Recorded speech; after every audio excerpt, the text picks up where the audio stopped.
Hello नमस्कार साथियों, आप सभी का स्वागत है। आज के इस वीडियो में मैं BLUD लैब असिस्टेंट सेलेक्टेड आप सभी का स्वागत करता हूं। साथियों, ये वीडियो आपके लिए इंपॉर्टेंट है यदि आप लैब असिस्टेंट की तैयारी कर रहे हैं तो। अब इंपॉर्टेंट किस लिए है कि सिलेक्शन कैसे लें। अब मेन मुद्दा क्या है? मेन मुद्दा यही है कि अपनी तैयारी क्यों करते हैं, क्योंकि सिलेक्शन के लिए करते हैं कि अपना एक सीट है वो फिक्स हो जाए, अपनी एक सीट बुक हो जाए आने वाली भर्ती के अंदर। अब ये भर्ती की जो रणनीति है ये बनानी पड़ती है, बनी बनाई कहीं पर भी अवेलेबल नहीं है, मार्केट के अंदर कहीं पर भी रणनीति नहीं मिलती है। तो आपको खुद को रणनीति बनानी है। वो कैसे बनानी है, किस तरीके से बनानी है ताकि आपका एक सिलेक्शन हो सके। आपको तो एक सीट सही है। अब जो मैं आपको फॉर्मूला बताऊंगा, जो आपको गोली का डोज दूंगा, उस गोली के अंदर जो भी फॉर्मूले हैं उस फॉर्मूले को ध्यान में रखते हुए अपना एक खुद टारगेट बनाओ और जो मूल मंत्र है सिलेक्शन का वो आप यहां से ले सकते हो, यानी कि खुद बना सकते हो। मूल मंत्र कोई बनाया हुआ नहीं मिलता है, खुद बनाना पड़ता है, रणनीति खुद को बनानी पड़ती है। तो आइए स्टार्ट करते हैं। सबसे पहले मैं आपको ये गाइड करूंगा कि सिलेबस है उसको प्रिंट करो और दीवार पे चिपका दो। जहां पर पढ़ते हो रात दिन वहां पर दीवार पे चिपका दो, ठीक है। ये काम आपको सबसे पहले करना है। तैयारी जिस भी भर्ती की करते हो ना, तो सबसे पहले आपके पास में सिलेबस होना चाहिए। जो सिलेबस है, जो भी सिलेबस के पॉइंट है, वो सिलेबस के पॉइंट दीवार पे चिपके होने चाहिए जहां पे आप स्टडी करते हो।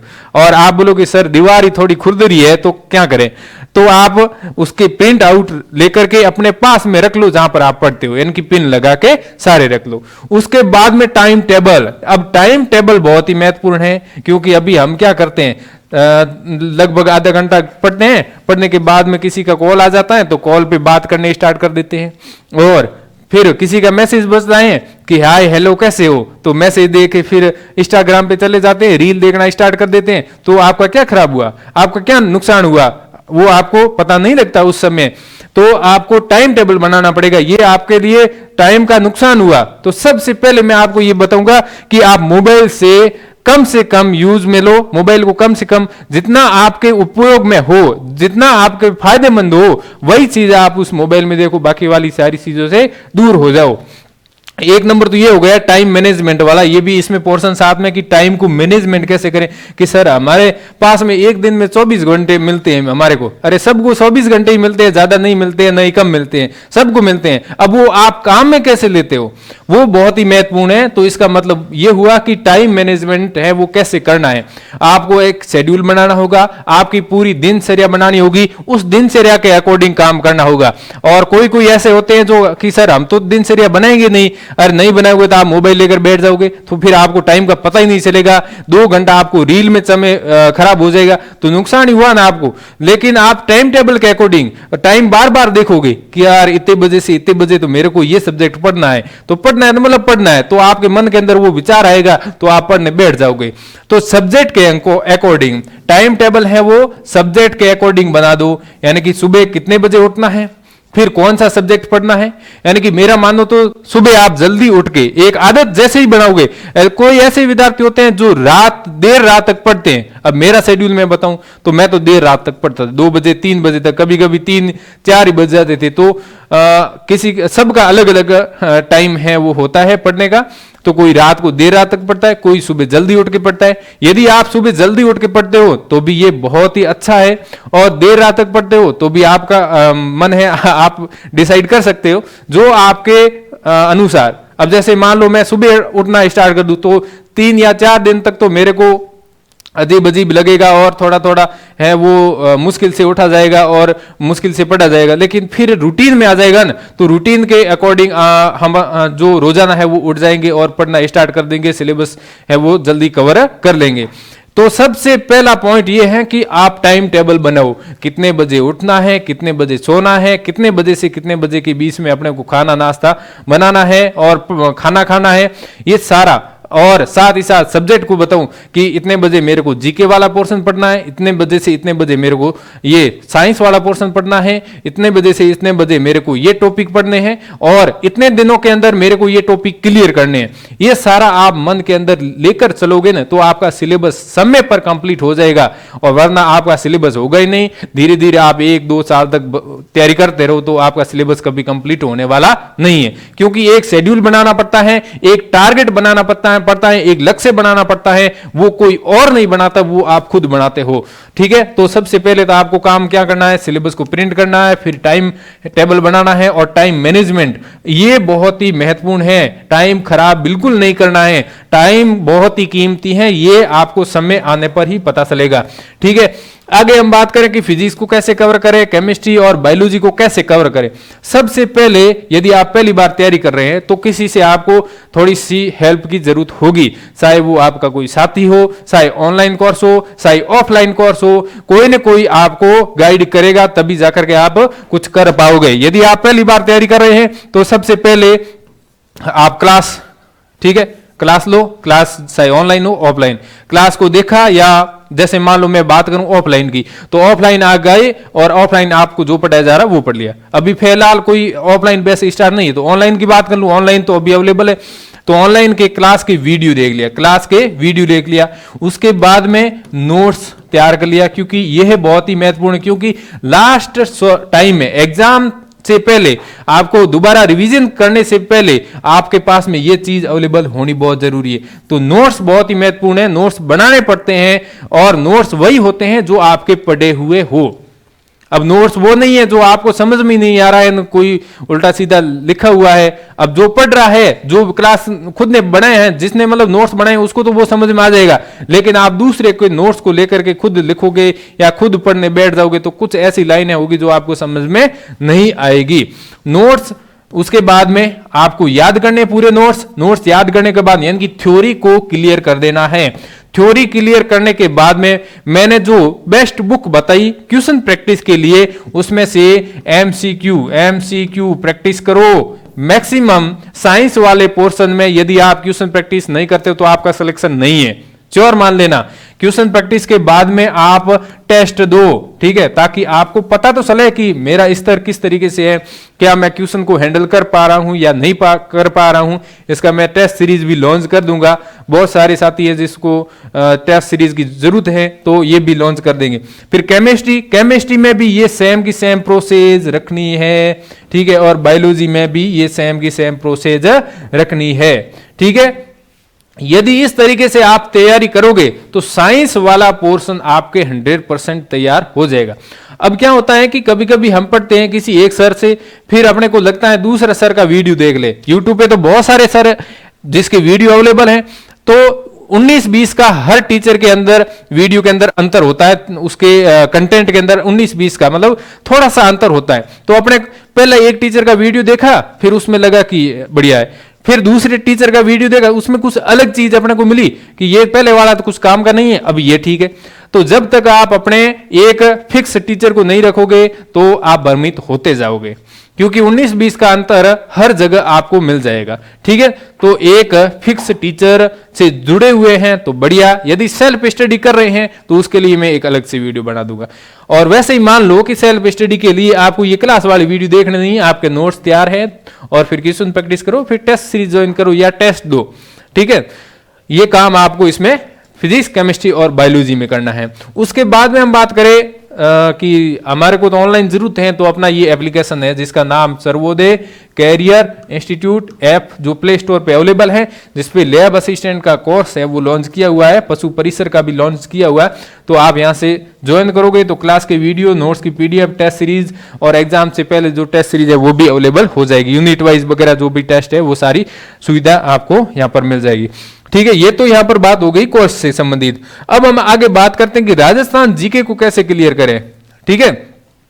राजस्थान जीके में भी आपको क्या करना है, पहले क्लास के वीडियो देखो, फिर नोट्स बनाओ, नोट्स को याद करो, फिर आप उसमें क्वेश्चन प्रैक्टिस करो, आपके पास में कोई बुक्स वगैरह है, फिर टेस्ट दो, ठीक है। और उसके बाद में करंट अफेयर की बात करें तो करंट अफेयर को आपको कोई ज्यादा वीडियो वगैरह देखने की जरूरत नहीं पड़ेगी। इसके लिए आपको मंथली वाइज किताब है वो अवेलेबल हो जाती है मार्केट के अंदर, ठीक है। तो वहां से आप इसमें से कर सकते हो। और यदि रेगुलर आप कोई वीडियो वगैरह देखते हो, शॉर्ट एंड स्वीट हो, जिसमें ऐसा नहीं कि घंटे घंटे भर का चले, वो तो कोई काम का नहीं। डेली 1 घंटे का वीडियो करंट अफेयर का, ये कोई थोड़ा ही है। तो कम से कम शॉर्ट एंड स्वीट है वो आप देखो। उसके बाद में इंडिया और वर्ल्ड जीके के लिए मैं अभी आपको यही बोलूंगा कि इंडिया जीके की आप जियोग्राफी पढ़ो, इंडिया जीके की जियोग्राफी पढ़ो। और इसके लिए एक बुक्स भी आती है दिशा की, ठीक है, दिशा की बुक आती है, किताब आती है, उसमें प्रीवियस क्वेश्चन दे रखे हैं, उसमें से क्वेश्चन प्रैक्टिस करो। साइकोलॉजी के लिए अवनी किताब आती है, कौन सी, अवनी पब्लिकेशन की किताब आती है, और एमसीक्यू की भी अवनी की आती है, तो उसमें से आप साइकोलॉजी को है वो क्लियर कर सकते हो पहले। और कोई कोचिंग वगैरह ज्वाइन की हुई है तो उसके नोट्स बनाओ और फिर उसको याद करो, फिर क्वेश्चन प्रैक्टिस करो और फिर टेस्ट सीरीज दो, यानी कि टेस्ट वगैरह ज्वाइन करो, ठीक है। इस तरीके से आप टारगेट रखोगे तो आपके जल्द ही बहुत ही कम समय में अपना कोर्स है वो क्लियर हो जाएगा। और कोई भी आपके डाउट है मन के अंदर तो वो भी आप बता सकते हो। अब आपको सबसे पहले मैं बताऊं कि फिजिक्स, केमिस्ट्री और बायोलॉजी, ठीक है, और फिर जीके वाला पोर्शन, यानी कि एक साइंस वाला पोर्शन हो गया, एक जीके वाला हो गया, दोनों को साथ में लेकर चलना है। जैसे मैं आपको एक उदाहरण के तौर पे बताऊं कि रोजाना आप पढ़ रहे हो ना, जैसे मान लो आप 5 बजे उठते हो, ठीक है, 5 बजे से 7 बजे तक एक सब्जेक्ट पढ़ लिया, फिर रेस्ट, फिर उसके बाद में 8 बजे से 10 बजे तक एक सब्जेक्ट पढ़ लिया, फिर थोड़ी रेस्ट, फिर 11 बजे से 1 बजे तक एक सब्जेक्ट पढ़ लिया, फिर रेस्ट, ऐसे मतलब एक शेड्यूल बनाओ, ठीक है। अब देखो सब्जेक्ट किस तरीके से पढ़ना है। सबसे पहले आपने एक सब्जेक्ट पढ़ा, मान लो जीके वाला ले लिया, ठीक है, तो जीके पढ़ लिया, जीके का एक टॉपिक पढ़ रहे हैं तो वो लगातार पढ़ते जाए जब तक वो कंप्लीट टॉपिक नहीं हो जाता। फिर आप दूसरे का स्टार्ट कर दो, जैसे मान लो कला संस्कृति के स्टार्ट किया हुआ, वो कला संस्कृति का पूरा कर दो, फिर उसके बाद में है वो दूसरा स्टार्ट कर दो इतिहास का, जीके का। यानी कि पहले तो आपने हिस्ट्री का पढ़ रहे हो, फिर आप मान लो जियोग्राफी का पढ़ना चाहते हो, जियोग्राफी, ठीक है, तो पहले ये टॉपिक क्लियर कर लो, फिर ये टॉपिक स्टार्ट कर दो। इस तरीके से भी कर सकते हैं। अब क्या होता है कि हमने तो ये टॉपिक आधा पढ़ा और फिर इसका भी आधा स्टार्ट कर दिया, और फिर दूसरा एक सब्जेक्ट है उसका भी आधा स्टार्ट कर दिया। यदि आप कोचिंग वगैरह ले रहे हैं तो साथ साथ में सभी को करना है, और यदि कोचिंग वगैरह नहीं ले रहे हैं, दोबारा रिवीजन कर रहे हैं, रिवीजन करने के लिए मैं आपको बता रहा हूं कि एक टॉपिक को इसका क्लियर किया, फिर जियोग्राफी को स्टार्ट कर दिया, फिर उसका क्लियर किया, और दिन में साइंस और जियोग्राफी दोनों को ही पढ़ना है, साइंस और जियोग्राफी दोनों सब्जेक्ट को पढ़ना है।